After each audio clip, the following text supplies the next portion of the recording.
Hi. Namhlanje ngizochaza i-trade lengiyithathile namhlanje. So bengu-daily time frame ngabona i-daily chart um i-bearish ku-GU and then i-bullish ku-EU. So went to the hourly. Didn't really get a setup nge-London session, so ngamela i-NYAM session. Mayifika i-NYAM session, ngabona i-hourly time frame iba in line with the bearish bias on GU. So being interested ku-GU. So ngayenzani, ngaya ku-lower time frame, the 1 minute, ngamela i-SSMT to the downside. Mara le SSMT le iyenzeke i-high ibe taken out ku-EU, and then yaba validated nge-TCISD ku-EU kucala. So angimelanga i-GU ukuthi i-confirm, and then ngathatha i-trade ku-EU.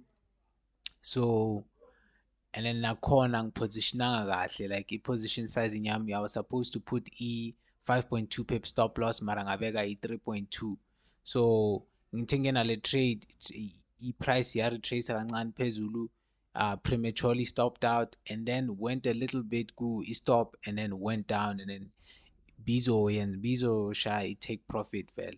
So ish, into engiyifunde namhlanje ukuthi like I must be more patient and be more analytical nge-price action, and then nakhona position sizing, and then nakhona ngithathe i-trade ku-the weaker asset, not i-asset le itake i-high for a bearish scenario, or ithathe i-low for a bullish scenario. Yabona, I must take a trade on the weaker asset. So in this case bekumele i-GU ukuthi yenzeni, i-validated TCISD, and then ride the move lower, yabona. So but anyways, that's the trade for today.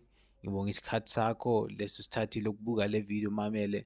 I'm having some issues nge-video recording software, so ngizovele ngithathe i-screenshot se-something, maybe i-trading view, ngibeke, then ngifake le audio file, because manje ngirecorda nje i-audio, then I'm just gonna put it there on the backdrop, and I hope this brings some value. This is a video journal after all, so thank you for watching. Ngibonga isikhathi sakho and sharp.